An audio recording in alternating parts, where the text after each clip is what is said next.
104.7 The Cave, KKLH, Marshfield, Springfield. Broadcasting from the Lorenz Plumbing, Heating, and Air Studios. Your home for the Kansas City Chiefs. Touchdown, Kansas City! It's Ned Talk, your live and local Chiefs pregame show. Hosted by Ned Reynolds, Joe Western, and the B-Team. Proud members of the Chiefs Radio Network. You know what, Ned? I really The Cave. love these afternoons that we spend together, so much so that I talk over the announcer. I just couldn't wait to get in there and say, I love spending my Sunday afternoons with you. I could just hug you right now. How are you, sir? Doing well, thank you. Anytime the sun's out and it's nice and warm, this old man is in good shape. Joe Weston, Ned Reynolds. We thought we were going to have somebody else here, but he's apparently lost. So if you see Jake Gillette out there wandering around somewhere, you might point him towards our studios. Josh Roberts is with us today. Josh, how are you? I'm doing great. And Ned, did you say sun's out, guns out? Is that what you said? No, I said said you got your biceps sunning. the biceps don't exist anymore. All right, there's so much sports to talk about. I'm going to leave it up to you. Where do you want to start? Do you want to start with last week's Chiefs game, or do you want to talk about last night? No, we have to start with the Chiefs because this is the Chiefs pregame show. Okay, let's talk about that. Chiefs get, I have to say right away, they're the most criticized 3-0 team in NFL history. It's unbelievable, the rhetoric that I heard all week long about the team and what's wrong with Travis Kelce. And you know what the ultimate answer is? Folks, they are 3-0. It's not what pretty. in the hell else do you want? Come on. It's not pretty. Right. I mean, if you're a Chiefs fan, if you watch them on a regular basis, you could tell that they're not clicking on all cylinders, but it is only the third game of the season. The good news is they're not finding ways to lose games. They're finding ways to win games. And they have lucked out. They've had very good fortune now. You can't say they've avoided all injuries because they haven't. But the fact is they've had a lucky streak. They've gotten some officials' non-calls that have helped them. That was a blatant interference in the game against the Atlanta Falcons last week in the closing seconds. It was not called.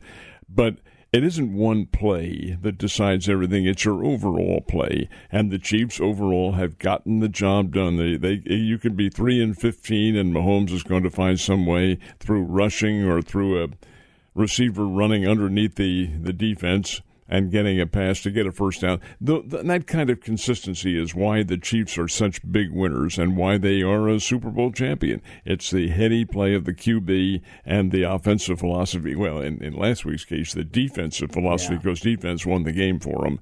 But they have all segments of their game working very well, and they're a strong football team. They may not blow anybody out. That's not their philosophy. Ned, I put a text last week out on our Ned Talk group text about, it seemed to me in that game, the Chiefs had at least 3 opportunities to put the Atlanta Falcons away, and they just could not do it. They got a little conservative, I felt, a couple of times with their play calling, deciding that they were going to go to the run a couple of times.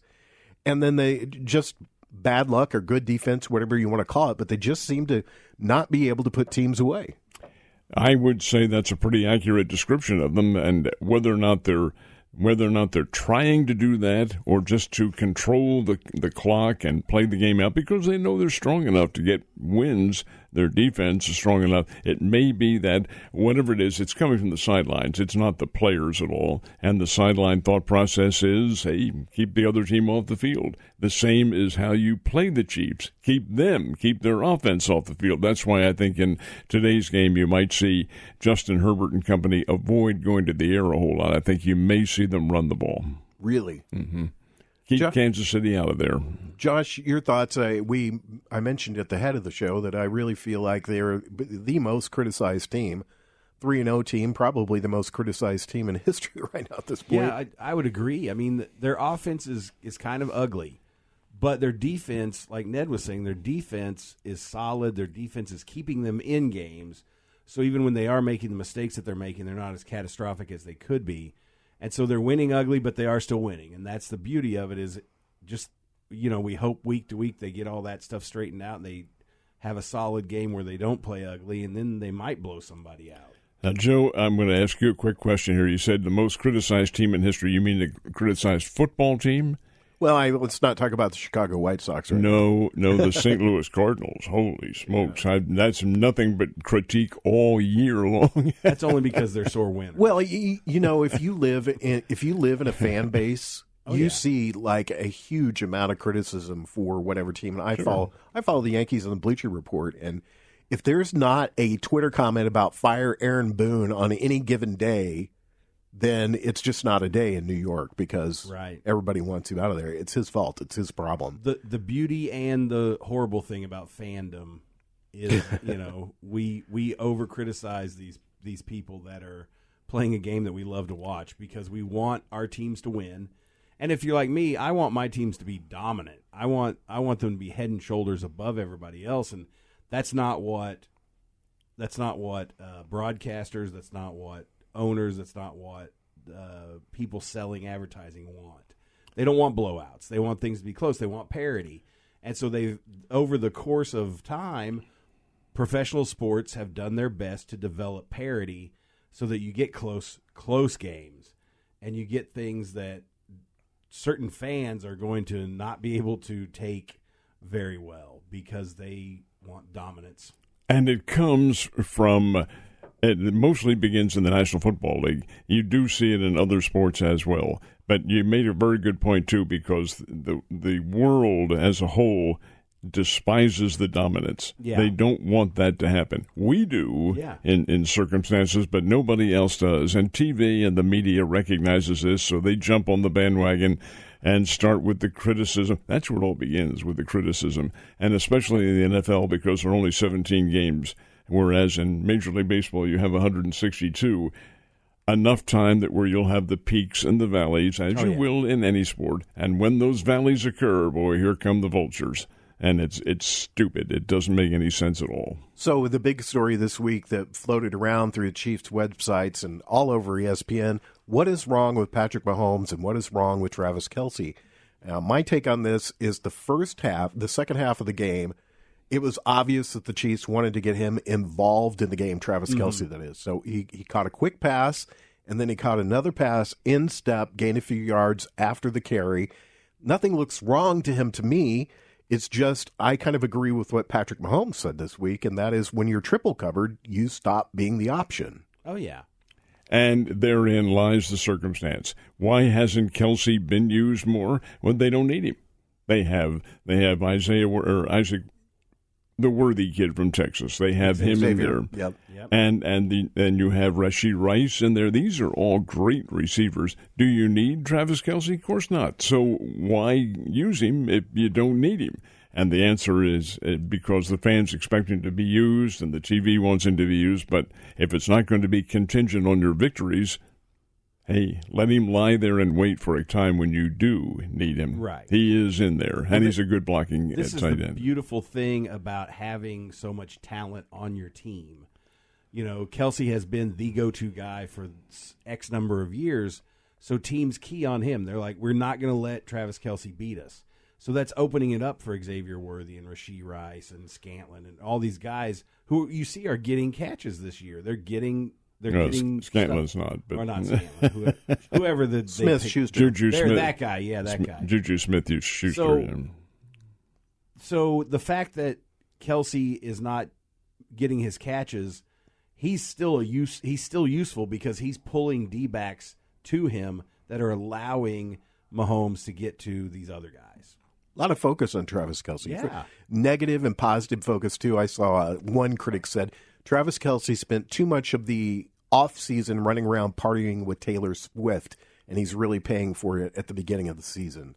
But that comes with the celebrity price tag. I don't agree with that at all. The man's a dedicated professional athlete. I agree. He knows how to take care of himself and what to do.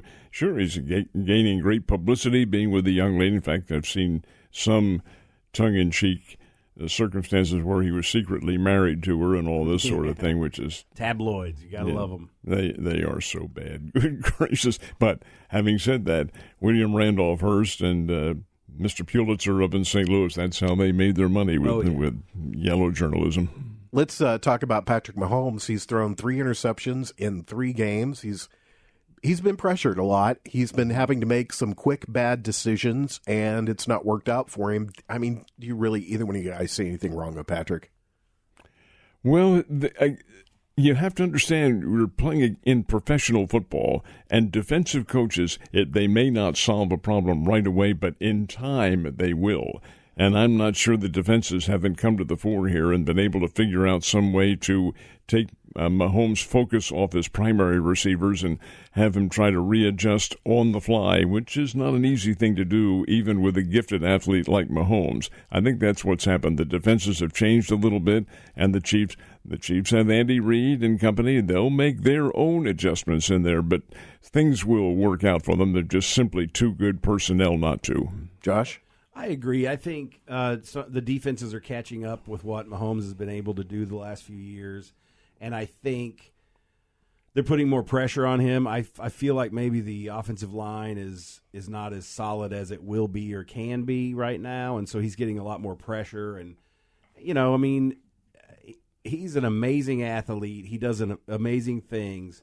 But there's going to be situations where he probably shouldn't have thrown that ball, but he thought he could sneak it in there, and it just doesn't work. The talent level of the NFL, like Ned talks about all the time, is the top. I mean, these guys were all the best player on their college team, and now they're all in the NFL. So they're going to figure things out. A guy like Patrick Mahomes comes along once in a generation and in a way changes the game because these defenses and defensive coordinators have to change the way that they think about handling offensive schemes because of a quarterback like him. And you have to look at another sense, too, and this is a geographic one. We live in an area, and we're relatively isolated down here between St. Louis, Kansas City, and Little Rock and Tulsa, in which we are fed only a certain amount of information, and that information is from Kansas City and from St. Louis, a.k.a. the Chiefs and the Cardinals. Limited conversation about the Royals. They should get a whole lot more. But we are fed all this information and virtually none from anywhere else. So you're getting hometown journalism when you hear about it, and hometown credit or negativism about certain athletes. You don't hear the general perspective on things. Well, ESPN has had several stories about what's wrong with Travis Kelce and Patrick Mahomes. And going back to what you've said, Ned, about journalism, the bad story sells papers. Of course it does. And so people want to see the hero take a fall a little bit here, and I think that's what's going on.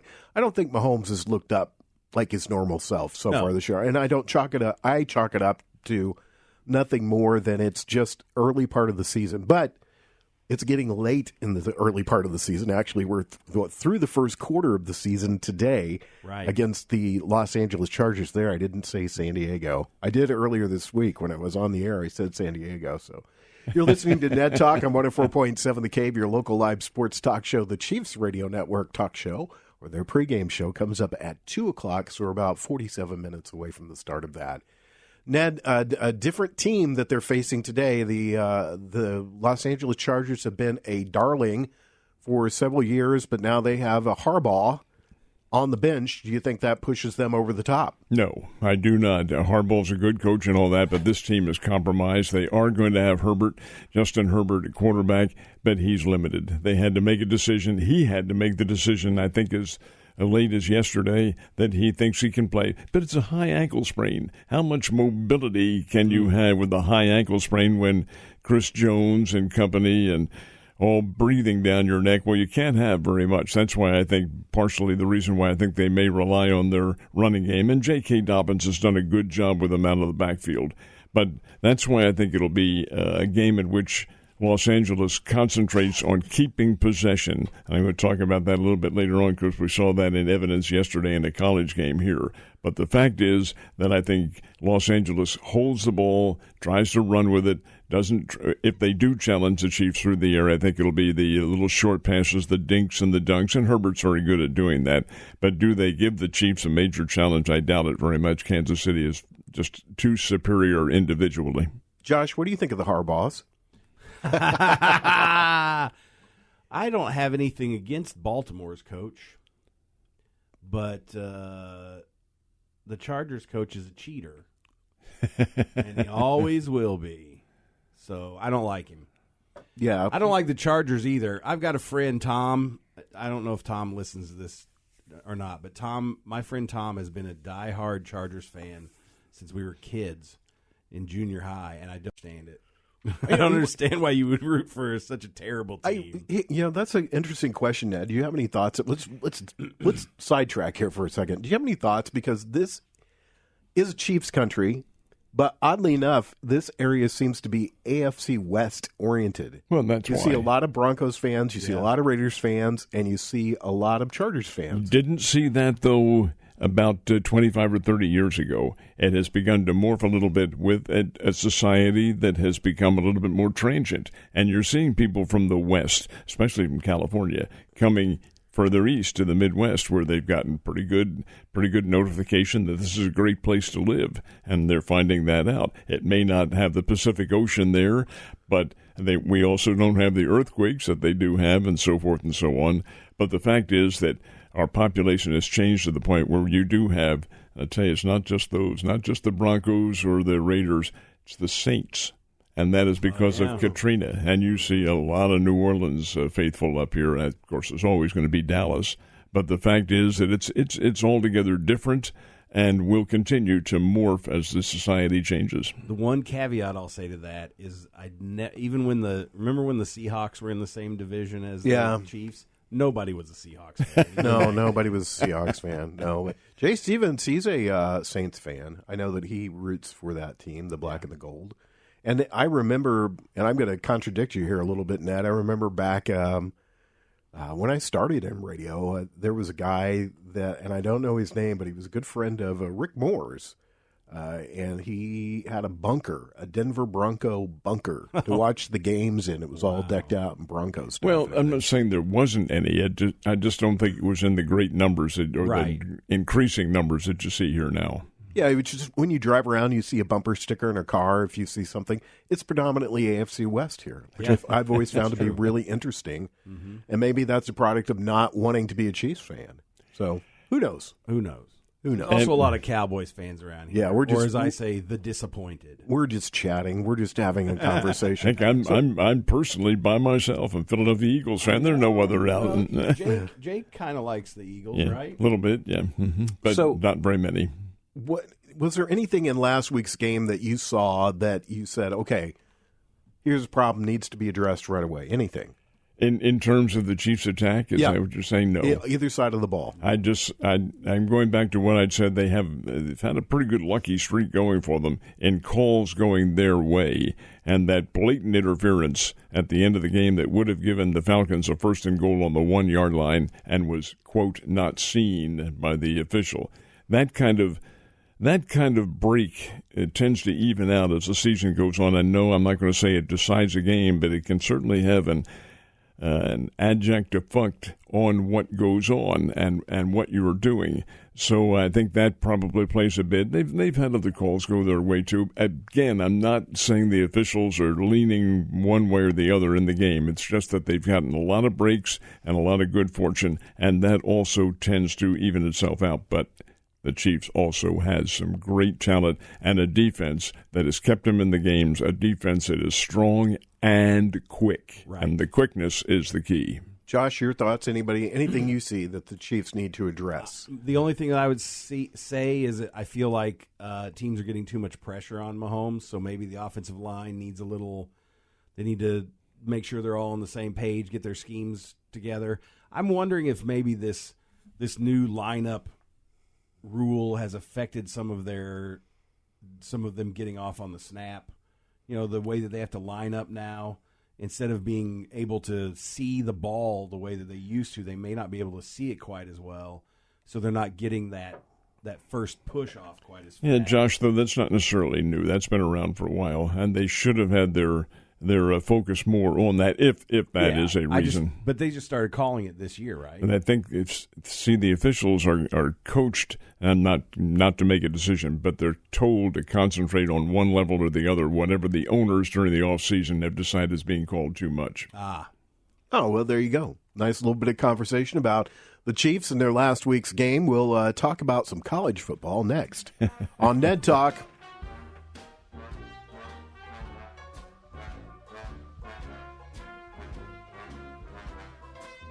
You're listening to Ned Talk on 104.7 The Cave, a proud member of the Chiefs Radio Network.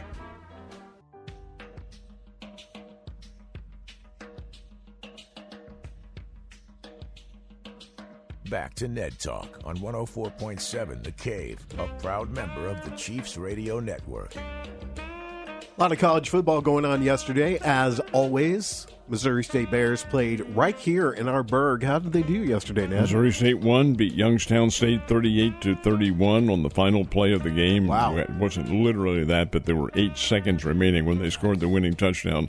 But, guys, it was the most unusual game because you saw the classic battle between control football and spot football, in which you air it out one on the other. Case in point, football games are 60 minutes long. Youngstown State held the ball for 40 minutes of the 60 minutes. 40 minutes of the 60 they held the ball. The Bears had it just under 20 minutes. It was like 19 point something minutes of the game. 40-19, and yet Missouri State won. How do you figure that? Youngstown State's a ball control. Ran the ball, spot runs here, little dink passes there. In fact, in the first quarter, Youngstown State scored first in the ball game, and it took them 7 minutes. Wow. The Bears tied the game, and it took them about a minute and a half. That's how much of a contrast it was. Missouri State's a very entertaining football team. They've got some good players. That's not to say they're going to win them all or anything like that, but they're worth watching, and they're a lot of fun to watch. Are they 3-1 on the season?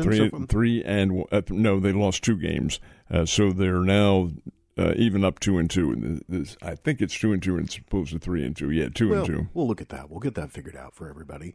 And, of course, the big game yesterday, our own Josh Roberts, Alabama. He has a minority stake in that team. Yeah. And taking on Georgia. And it's rare to see two teams so highly ranked play in October or September, I guess. Well, you take a look at Georgia's quarterback, Carson Beck, who is really top-notch. 438 yards he threw the air against Alabama before a hostile crowd of about 101,000 folks who were there to see it, all in Alabama territory. And yet the team, when I turned it off for a little while, was 28-0 Alabama, and it ends up 41-34. Georgia makes a great comeback in this game. Defense and changes, it's what particularly I think it was. There were some moves made by Georgia, by Kirby Smart, that were pretty doggone good in the defensive backfield. And number 2, maybe a lapse in concentration by Alabama. That could very well have happened. But regardless of that, a very, very entertaining football game. And long. I mean, really long. It was over 4 hours long. Yeah. How can anybody do that? TV. It's ridiculous.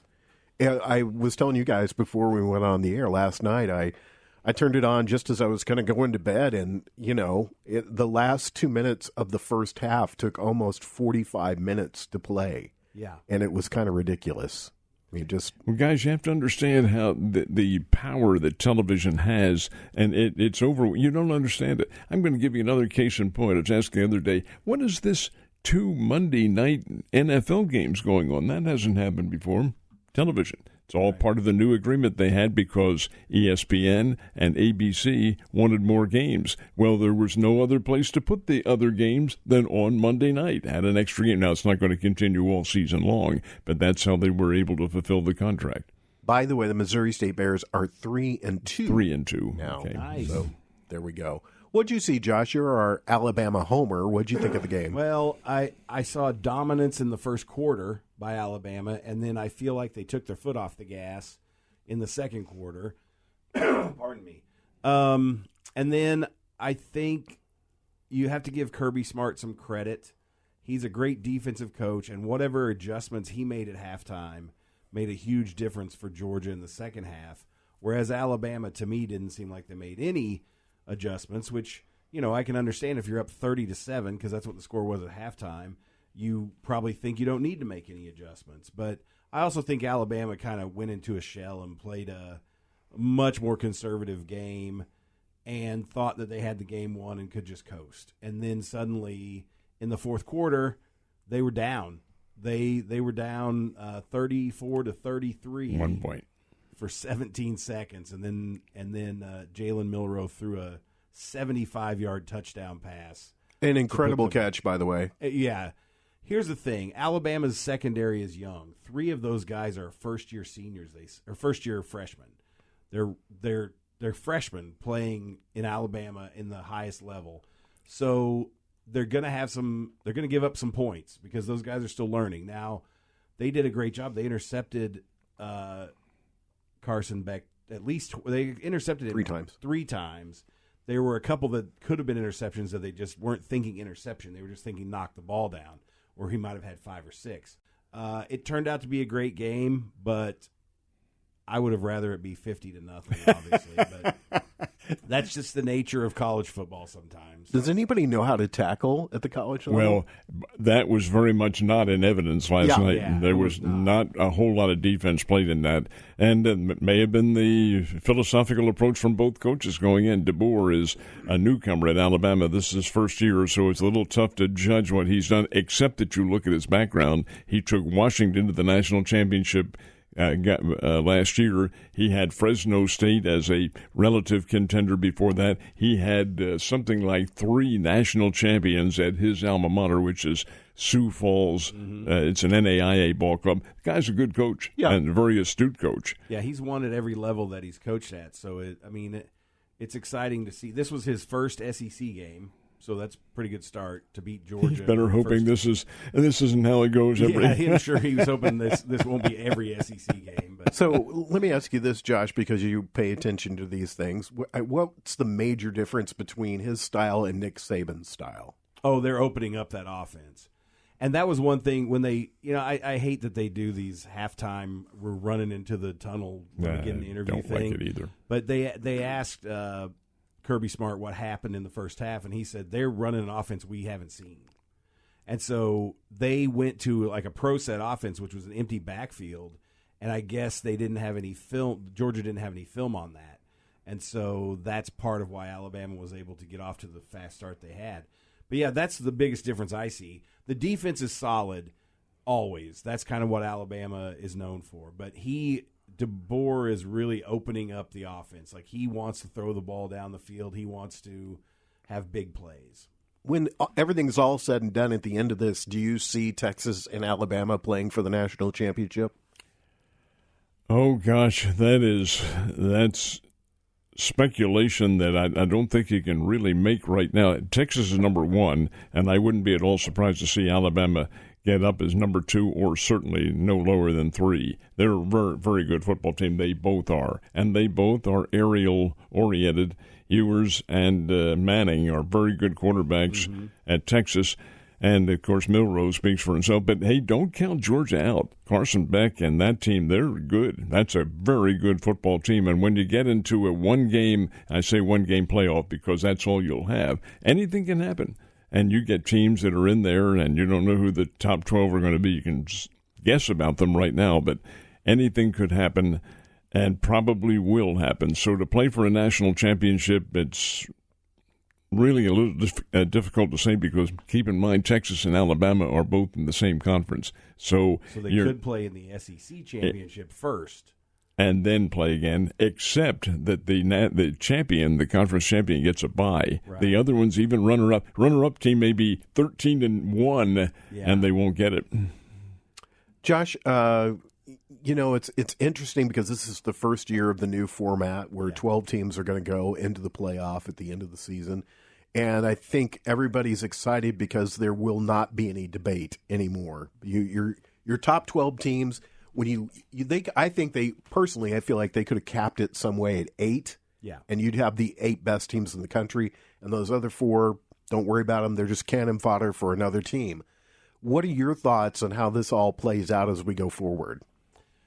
Well, I tend to agree with you. I think 8 would have been perfect, but if they want to do 12, that's cool because then you're right. That if a Boise State gets in or a Florida International or some of those teams that Liberty last year was undefeated and they got a big bowl game, but, so this does eliminate – you would hope it eliminates the argument for that. What it's going to come down to now is the third best team in the SEC worthy of being in the top 12 or is the third best team in the Big Ten worthy?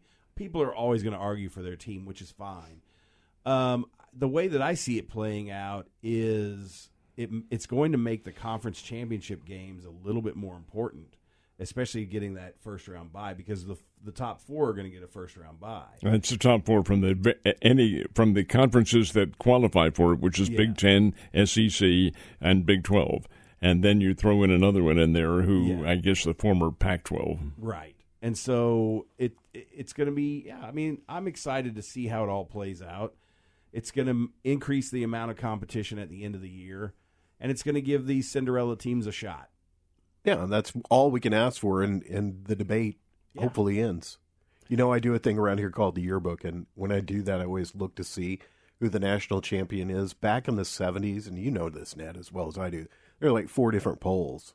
So frequently you had 2 or 3 different teams being crowned as the champions at the end of the season. But the one that had the most credibility was the Associated Press. The UPI had a lot of a poll, too, at that time. But the Associated Press is the original, so it was always given the credibility for it. Yeah. When we come back, we'll talk, what do you want to talk about, baseball, or you want to talk about the game today? You call it, man. You're the moderator. All right. When we come back, we'll talk about something. It's Ned Talk. You're listening to Ned Talk on 104.7 The Cave, a proud member of the Chiefs Radio Network.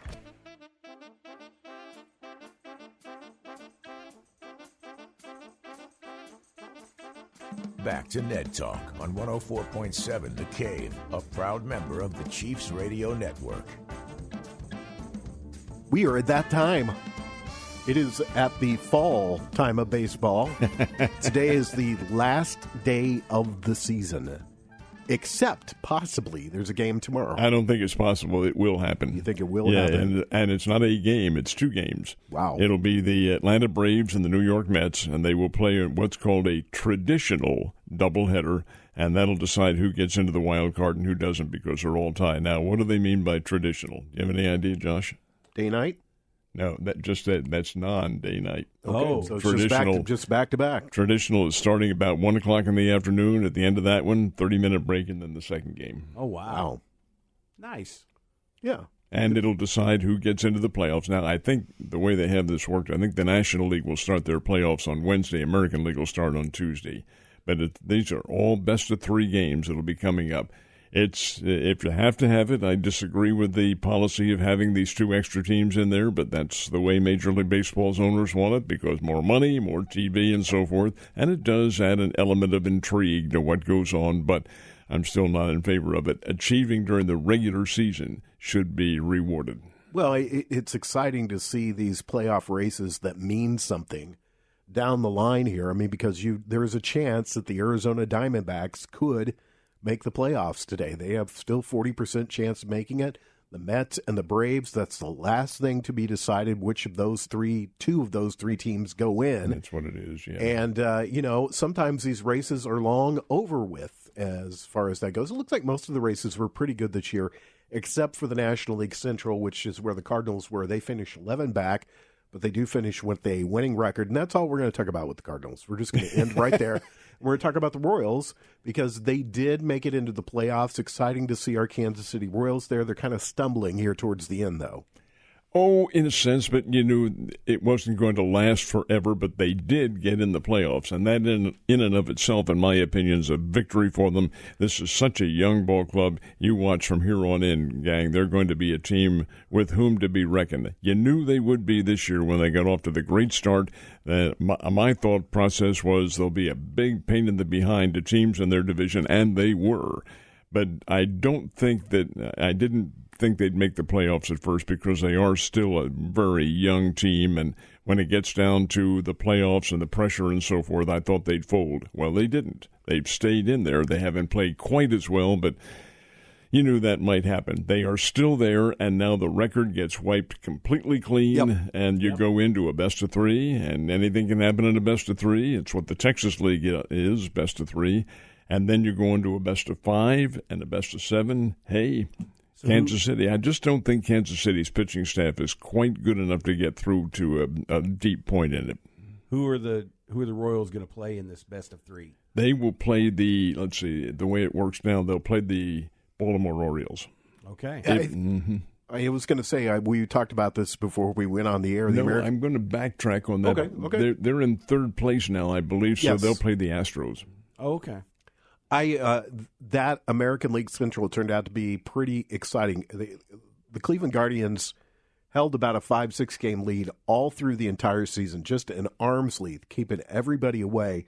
The Royals were in second place for a while, and then Minnesota leapfrogged them to take second. And then at the end, Minnesota absolutely collapsed, and Detroit, out of nowhere, comes in, and they leapfrog both Minnesota and Kansas City to end up in the second spot. They are in second place, and they will play the Baltimore Orioles. Tigers and the Orioles, this is the way I have it figured out right series. now. Will be, and then you have the Royals and the Astros. They're both best of three, and I believe they will start on Tuesday. So I would say the hottest team in the American League right now, Detroit Tigers. There's no question about it. They are. Hottest team in the National League. It's a toss-up. The Dodgers are playing well. They're 8-2 over their last 10, but you can't count out those San Diego Padres. San Diego Padres. Who's their manager, Ned, by the way? Who's their manager? Oh, some guy named Schilt. Hey, listen, gang, I think they're a great team. They play the style of baseball that us, an old-timer, loves to see. It's contact baseball, move the runners, have them steal the bases, hit where the fielders aren't. They do have long ball hitters, of course, on their team. Machado and people like that, they can hit the long ball, but that's not what they're concentrating on. Other teams are concentrating on it, and it's not going to win. It's contact baseball, and Schilt plays it to the very best. Now, admittedly, they are a wild card team because they play in the same division with the Dodgers and overpoweringly strong teams like that, but they're pretty good, and they could do some real harm to somebody. I think his name has got to be on the short list for Manager of the Year because when he took over at that franchise, not this season but the last season, they were in a bit of disarray because they had some troublemakers there, and he's been able to take that team. They haven't really gotten rid of any of the troublemakers. Juan Soto's not really a troublemaker, but he's gone. But he's been able to take that core group and bring them in and get them to play baseball his way. There's the sign of a good manager. Yeah. And if he is named Manager of the Year, they'll be rioting in the streets in St. Louis. As they should. Your Chicago Cubs, they're going to finish in second place this season, just a game above the Cardinals, unless the Cardinals win today and the Cubs lose, and then they'll finish up tied with each other. Yeah. How do you feel about that? Kissing cousins? Yeah. But, I think the Cubs dealt with a lot of injuries this year, long-term injuries, and I think that's what ultimately hurt them. Their pitching staff was a wreck all season. And then Cody Bellinger got hurt in the latter part of the season. And so I'll be happy if they finish above the Cardinals, but, that's all I am happy about with the Cubs anyway. Well, the interesting thing, there's still no pressure on them to be competitive. But Craig Counsell's done a very good job of managing that team, and that's interesting because this is his first year with the Cubs. Came over from the Brewers. The Brewers still continued to win under Murphy, and now Counsell with the Cubs had them playing .500 baseball, and this is with a moderate team. What I find interesting about the Cardinals is their chief critic. The chief critic of the team is the catcher, Wilson Contreras, who says this team is in disarray. And this guy's only in his second year there. Oh, wow. And I mean, the media has picked up on that and written changes need to be made and so forth. Player changes, front office changes. It's interesting to see what's going to happen when the World Series ends and deals can be made. Yeah. Do Nolan Arenado and Paul Goldschmidt stay with the team? How about Miles Michaelis and people like that who've been cuffed around pretty good this year? It's really a fascinating circumstances how this team is going to change. Yeah, we said we weren't going to talk anymore about the Cardinals. And then here we are. We're talking about the Cardinals. I just blew it, didn't I? You just did. All right, let's talk about – there's a record set this season, and it's not a good one. The Chicago Cubs, their record – the White Sox. Mm-hmm. Their record as they set today, 40 wins, 121 losses. And this is an all-time record for futility in Major League Baseball. And you consider this, when the New York Mets set the original record in 1962, they were an expansion team. Yeah. And you can understand that. A bunch of guys come together, and a lot of them were all-stars.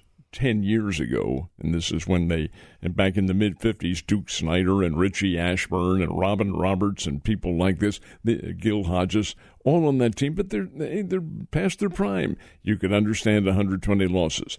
Chicago White Sox are an original in the American League from 1901, when it all began in the modern level of baseball as it's accepted now in the record books. And they lose 121 games? What on earth has gone? What is this? This can't be allowed. Yeah, and they're how many years out from winning their last World Series? They won in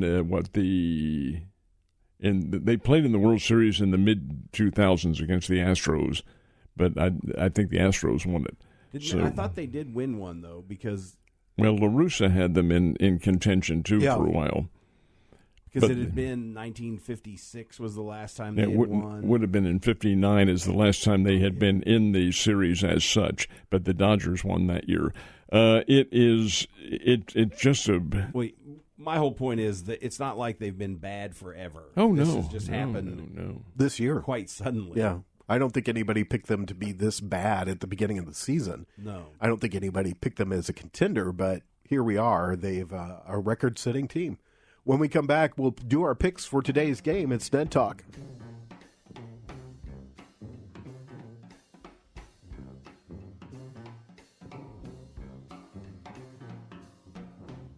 You're listening to Ned Talk on 104.7 The Cave, a proud member of the Chiefs Radio Network.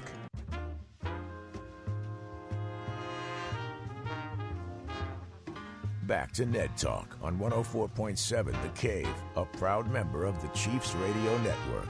4 minutes, 26 seconds to the start of the Chiefs pregame show right here on 104.7 The Cave, hosted by Dan Israel, Mitch Holtis, Danon Hughes, and, of course, Art Haynes. It will be great, so stick around for that. You've got us until then, and we're going to make our picks for today's game, the Chargers and the Kansas City Chiefs. Rough game always, Ned, when you're looking to travel across country, playing in Los Angeles, and you're facing a divisional team. Well, considering the fact that the Chargers quarterback, Justin Herbert, is compromised, does have the high ankle sprain, you won't have Joey Bosa in there. They are injured also at running back. They don't even have Austin Eckler anymore. He was traded away. They do have a kid named J.K. Dobbins, who they got from the Baltimore Ravens, and he's done a good job of running. But this team overall, in my opinion, is not on the field with the Kansas City Chiefs. May still be a close game. Kansas City's a 7-point favorite going in. I like the Chiefs to win it. I like the Chiefs to take the lead right from the outset on this one. I can't see the Chargers mounting a significant threat. I'll take Kansas City to win this one. I'm going to guess 31-17. Kansas City wins. Ned, if you're a Harbaugh, what's your game plan today?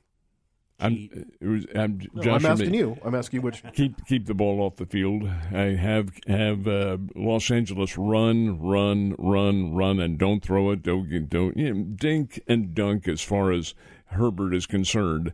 But keep the ball, run the time off. Don't let the Chiefs have any kind of field appearance. Josh, we established before the show went on the air that Bobby Hebert and Justin Herbert are not the same person. Although we could mash them together and call him Justin Hebert. Ooh, that's good. I like that. So who do you got picking? Who are you picking in this game? Well, I'm picking the Chiefs to win this one, and I want to say that they'll win it easily, but they haven't won any of them easily yet this year.